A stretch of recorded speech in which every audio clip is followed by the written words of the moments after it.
Hi, this is Ravi. Tadepalligudem సభలో కొన్ని వ్యాఖ్యల ద్వారా, పవర్ఫుల్ స్పీచ్ ద్వారా చాలామంది చెక్ పెట్టేశారు పవన్ కళ్యాణ్. అందులో ప్రధానంగా చెక్ పెట్టింది ముద్రగడ పద్మనాభంకి. సో ముద్రగడ పద్మనాభం అటు టీడీపీలోకి వెళ్తానని, జనసేన వెళ్తానన్నా కానీ ఇప్పుడు ఆయనకి ఏ పార్టీ నుంచి ఆహ్వానం లేదు, జనసేన నుంచి అసలు లేదు.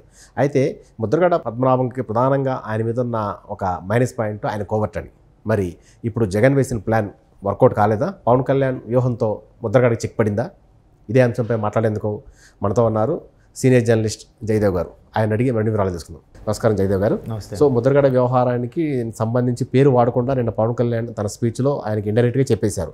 సో ఈ వ్యవహారాన్ని ఎలా చూడాలి? సో ఇప్పుడు దీని ద్వారా ప్రపంచానికి ముద్రగడ ఒక జగన్ కోవర్ట్ అని చెప్పగానే చెప్పేశారు పవన్ కళ్యాణ్. అవునండి. అంటే ముద్రగడ పద్మనాభం గారు అప్పుడు బాబు గారు గవర్నమెంట్లో కూడా పెద్ద ఇష్యూ అవ్వడము, ట్రైన్ తగలబెట్టడం, రత్నాచల ఎక్స్ప్రెస్ పెద్ద ఇష్యూ అయింది, కేసులు నడిచాయి. బట్ ఆయన్ని హౌస్ అరెస్ట్ చేశారు, ఆయన ఇబ్బంది పడలేదు. కానీ మధ్యలో ఉన్న వాళ్ళు చాలా నలిగిపోయారు, కొంతమంది ప్రాణాలు కోల్పోయారు, చాలామందికి తీవ్ర గాయాలయ్యాయి. సో ఈ అంశాన్ని ఎలా చూడొచ్చు అంటే, కాపు వర్గానికి ఏదైతే కాపు సామాజిక వర్గం ఉందో దాన్ని కాస్త విడగొడదామనో లేదంటే చీల్చుదామనో, ఆ ఓటింగ్ పర్సంటేజ్ మారుద్దామనో ఏదో తెరవనికి ఏదో ఉంది, పెద్ద ప్లానే ఉంది. అది చాలామంది విశ్లేషకులు కూడా దానికి ఎలా విడమరి చెప్పాలో కూడా చెప్పారు. అది వేరే స్టోరీ. అయితే అటువంటి ముద్రగడ పద్మనాభం గారి పేరు మరొకసారి ఆయన తెర మీదకి వచ్చి కొంచెం హైలైట్ అయ్యారు.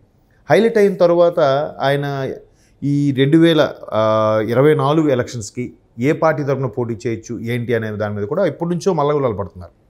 అయితే ఒక 6 months బ్యాక్ ఏం నడిచిందంటే, ఇతను ముద్రగడ పద్మనాభం గారు వైసీపీలో చేరబోతున్నారు, ఈయనకి జగన్మోహన్ రెడ్డి గారి టికెట్ ఇవ్వబోతున్నారు. Maybe east or west, east నుంచే మోస్ట్ ప్రాబబ్లీ, ఈస్ట్ గోదావరి అంటే ఇప్పుడు అది రాజమండ్రి డిస్ట్రిక్ట్ ఏదో అయిందనుకోండి, ఆ జిల్లా నుంచి ప్రాతినిధ్యం వహించవచ్చు.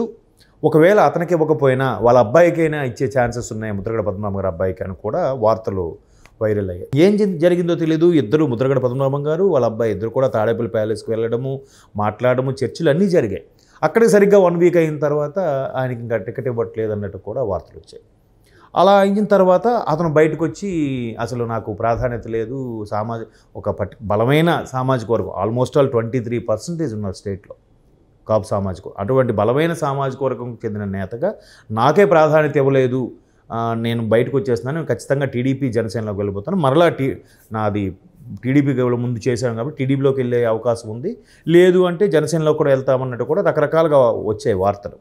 అయితే ఈ అంశాన్ని చాలామంది ఎట్టా చూశారంటే, అసలు ముందు వైసీపీలోకి ఎందుకు వెళ్ళాలనుకున్నారు అంటే, కేవలం జనసేన అని ఏదైతే పర్టికులర్ సామాజిక వర్గానికి చెందిన వ్యక్తి కాబట్టి ఆ సామాజిక వర్గం ఓట్లు చీల్చే విధంగా వెళ్తే బాగుంటుంది, దెబ్బతీసినట్టుగా అవుతుంది. అప్పటికి ఇంకా టీడీపీ జనసేన అలయన్స్ కన్ఫర్మ్ అవ్వలేదు, డిక్లరేషన్ రాలేదు. సో ఎట్లాగూ జనసేన ముందు నుంచి చెప్తుంది టీడీపీతో అలయన్స్ అవుతామనే చెప్తుంది, కానీ కన్ఫర్మ్ అవ్వలేదు, పోటీ చేయర్లే అనుకున్నారు. సో దాన్ని ఇంకాస్త చేల్చొచ్చు, ఆ సామాజిక వర్గం ఓట్లను చేల్చొచ్చు, ఈయన్ని వైసీపీ నుంచి పోటీ చేస్తారేమో అని అనుకున్నారు. సో అది బెడ్స్ కొట్టింది. ఎప్పుడైతే చంద్రబాబు గారు అరెస్ట్ తర్వాత ఆయన ములాఖత్ అయ్యారో టీడీపీ శ్రేణులు బాగా యాక్టివేట్ అయిపోయి, జనసేన కూడా బాగా వాళ్ళతో పాటు సమన్వయ కమిటీలు ఏర్పరచుకుంటూ బాగా పనిచేయడం ప్రారంభించింది. పనిచేస్తుంది కాబట్టే జనసేన ఓటింగ్ పర్సంటేజ్ కూడా ఇవాళ రేపు గత ఎన్నికలకి 6% ఉన్నది ఇప్పుడు 10+12 కూడా అని అంటున్నారు. అది 15 వరకు కూడా వెళ్ళే ఛాన్సెస్ కూడా అని కూడా కొంతమంది అభిప్రాయం. సో అటువంటి జనసేనని మళ్ళీ పుంజుకునేలా చేస్తుంది.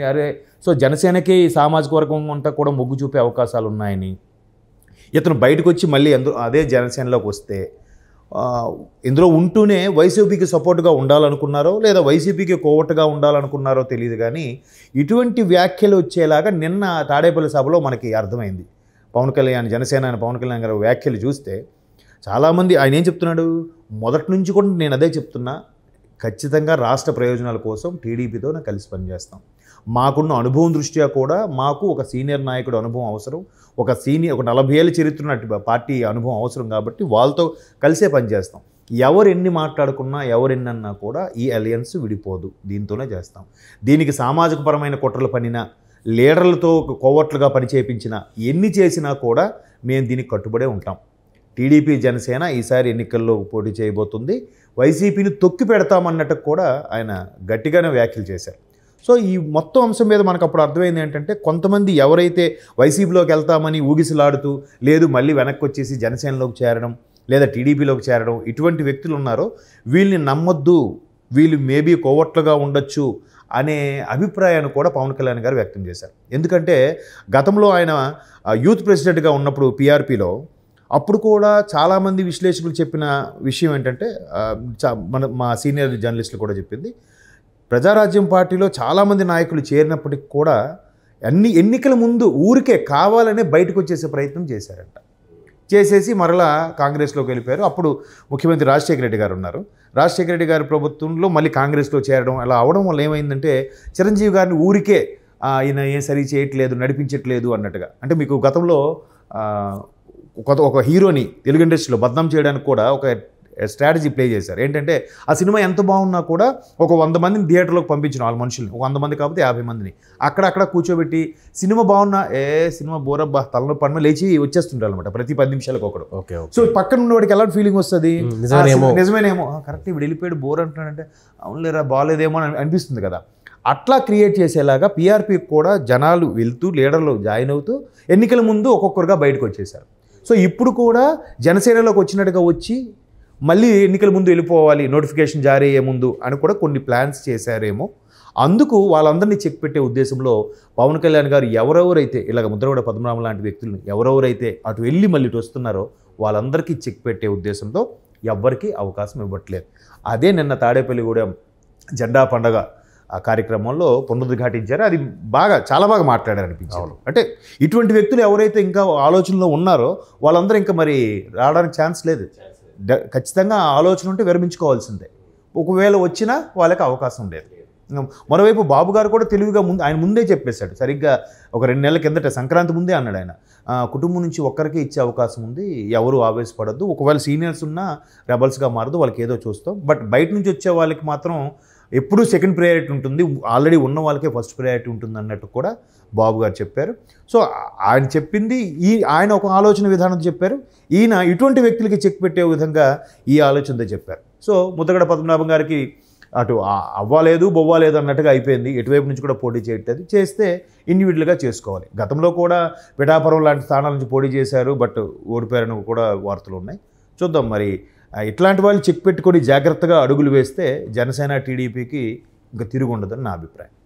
అది ఒక్క స్పీచ్తో తనను విమర్శించే వాళ్ళందరికీ చెక్ పెట్టారు. అలాగే తన దగ్గరకు వచ్చి కోవర్ట్ ఆపరేషన్ చేసే వాళ్ళకు కూడా ఫుల్ చెక్ పెట్టారు పవన్ కళ్యాణ్. సో రాబోయే రోజుల్లో పవన్ కళ్యాణ్ టీడీపీ జనసేన మరింత విస్తృతంగా ప్రజల్లోకి వెళ్ళాలని కోరుకుందాం. Thank you. ఒక హీరోని తెలుగు ఇండస్ట్రీలో బద్నాం చేయడానికి కూడా ఒక స్ట్రాటజీ ప్లే చేశారు. ఏంటంటే ఆ సినిమా ఎంత బాగున్నా కూడా ఒక 100 మందిని థియేటర్లోకి పంపించిన వాళ్ళ మనుషుల్ని, ఒక 100 మంది కాకపోతే 50 మందిని అక్కడక్కడ కూర్చోబెట్టి సినిమా బాగున్నా సినిమా బోరబ్బా తలలో పడిన లేచి వచ్చేస్తుంటారు అనమాట ప్రతి 10 నిమిషాలకు ఒకడు. సో పక్కన ఉన్నవాడికి ఎలాంటి ఫీలింగ్ వస్తుంది, నిజమేనేమో కరెక్ట్ ఇప్పుడు వెళ్ళిపోయాడు బోర్ అంటున్నాడంటే అవునులేరా బాగాలేదేమో అని అనిపిస్తుంది కదా. అట్లా క్రియేట్ చేసేలాగా పీఆర్పీ కూడా జనాలు వెళ్తూ లీడర్లు జాయిన్ అవుతూ ఎన్నికల ముందు ఒక్కొక్కరుగా బయటకు వచ్చేసారు.